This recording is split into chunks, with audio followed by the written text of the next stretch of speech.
नमस्कार नमस्कार. सकाळपासून एक घातलंय बघा वाळवणाचं ही कोंड्याच्या भातवड्या केले ते बघा सकाळी. तर म्हणलं आता अजून एक पदार्थ बनवावं म्हणलं खाण्यासाठी, कारण आपण केल्याशिवाय तर घरात खायला नसते. ही तर सगळ्यांनाच माहिती आहे, आपण केलं तर खाऊया.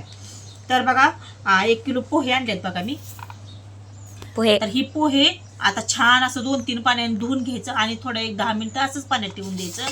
आणि इकडे मोहरी घेतली बघा, कोथिंबीर, ताजी रानातली मिरची, लसूण आणि जिरं, आणि इथं घेतलाय पापड खार, आणि इथं मीठ आहे.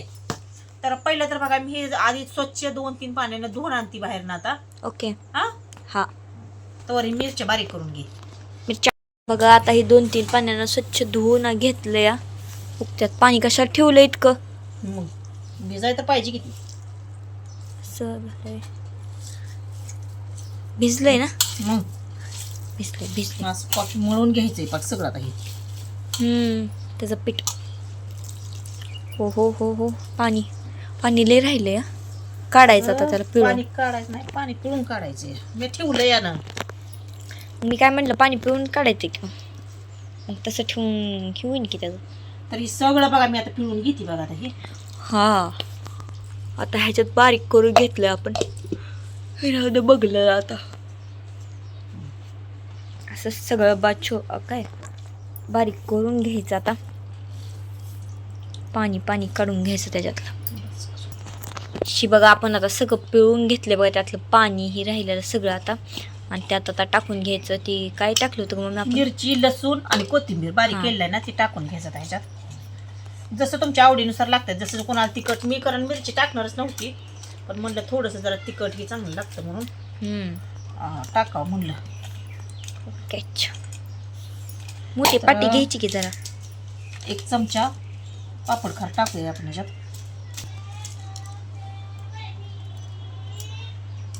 1 चमचा आहे बघा मी. 1 चमचा मीठ टाकूया. मीठ लय महत्वाचं आहे. मीठ नाही तर चवच नाही कशाला. मग मीठ टाकणं लय महत्वाचं असते.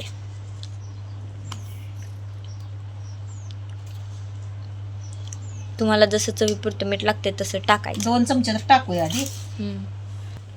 गाठी तर आता फोडले त्या मीठ झालेल्या छोट्या छोट्या. जिरा रग आहे की लय होईल जिरं इतकं. आता ह्याच्यात टाकले जिरं बघा. ओवा कशाला नसते काय. आता ही छान असं एकजीव करून आपण मळून घेऊया याला आता.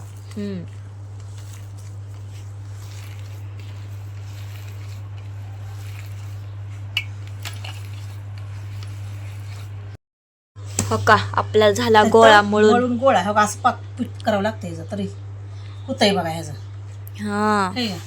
मग तर हे झालंय बघा मळून. आता एक 10 मिनिटं ह्याला असंच ठेवून देऊया भिजण्यासाठी. ओके. आणि नंतर आपण घालायला घेऊया लगेच. आपली मशीन रेडीमध्ये आणली बघा जाऊन आता आपण, म्हणजे दुकानातनं नवं इथनं आणली मागून मशीन. पीठ जरा घट्ट झालं का? लईच घट्ट आले आता. असं करते काय? बरं घ्या चला. करावं म्हणलं. चक्कली करायला. चक्कली. तर बघा चालू केलंय आपण करायला चालू केलंय. आणि मम्मी काय बसना काय की तिला. मला बस नाही बाय असलं कसलं ऐकून असतं. बरं ती जाऊ दे. आणि ह्या मशनीनं बघा आता मी चालू केलंय का एवढं 3 घेतलंय करून मी. मी बसवते. आणि इकडे मला काही फिरवा येत नाही बाया. फिरव की. अरे देवा मोडलं नाही बाई करायला. ह्याचं मग साध्या शेवग्यानं करायचं होतं ना. मग ह्या चकल्या पण करायला लागली बघा. चकल्या आणि पापड पण दोन्ही पण करतोय आता. मला काही असलं जमत नाही बाया. फक्तच मशनी हळू. तर काय केलंय माहिती का? काय मला काय ते जमन आहे ते ना. मग आता पापडच करायला आम्ही पापडच बनवायला लागलोय बघा. पोह्याची पापड तर छान होत्यात पोह्याचे पापड पण. हो झालं. एकच नंबर झाले पापड बघा. मी घातलेलं पण. मग ह्याला गोळ्या करून ठेवायचं आणि करायचं. जमायचं नाही. माझ्या हातानं जमन आहे. माझा हात लय दुखतो या, म्हणून म्हटलं आता ह्यानंच दाबा होतं. म्हटलं पोह्याचं पापडच बनवावं होतं आता. आणि आता वाळाय कुठं घालायचं सगळ्यात मोठा प्रश्न आहे. असंच फॅन खाली ठेवायचं, परत घालायचं. ओके घाला. तर आम्ही अशा पद्धतीने बघा सगळं पापड करून घेणार आहे बघा आता. हां तर चला घ्या आता, चला करून घेऊ आता सगळं आम्ही. तर झाले बघा एकदाशी आपलं पापड बघा. तर बघा उडदाच्या पापडावर पापड वाटते ते का नाही, करत करत करत करत सुकलं सुद्धा वरचं पापड. हा पोह्यापासून बनवलेला पापड. तर तुम्ही पण करून बघा, छान होत्यात बघा. आम्ही चकली करून बनवायला लागलो होतो, चकल्या केल्या बरं का थोड्याशा, पण काय झालं ती घट्ट झाल्यामुळे मला हाताने काही रेटच नाही, त्याच्यामुळे मी पापड बनवले. काही नाही पण चांगलं झालं बघा पापड सुद्धा, त्या मशीननं बनवले ते बघा. तर तुम्ही पण घ्या बनवून खावा मस्त मध्ये. आम्ही तर बघा उद्या संध्याकाळी भाजून खाणार आहे. हां तर चला आमच्या पोह्याची रेसिपी कशी कुणाला आवडली त्यांनी लाईक करायचं, शेअर करायचं, कमेंट करायला विसरू नका. काय राहिलंय काय चुकलं हम्म. सांगा. चला टाटा बाय बाय.